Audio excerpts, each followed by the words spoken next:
বাংলাদেশ থেকে আমরা চাষিবাদকে বিদায় করি।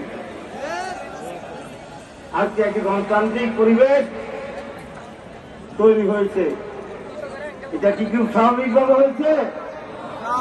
যেমনভাবে আমাদের স্বাধীনতার জন্য 71 সালে 30 লক্ষ মানুষ রক্ত হয়েছে, ঠিক কেন্দ্রভাবে এই জাতীয় স্বাধীন সরকারের বিদায়ের জন্য আমাদের সরকারের রক্ত দিয়ে আমাদেরকে আবার দ্বিতীয়বার বিজয় করতে। তাই যাদের রক্তের উপর আজকে আমরা এই অনুষ্ঠান করছি, সেই শহীদদের আমি আত্মার প্রতি সম্মান জানাই। তারা যেন আল্লাহ যেন তাদেরকে শাহাদাতের মুক্তিদাবি কবুল করে যেন জান্নাত দান করে।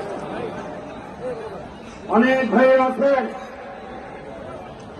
এই পৃথিবী দেখার মতো শক্তি এখন আপনার নাই। পুলিশের গুলিকে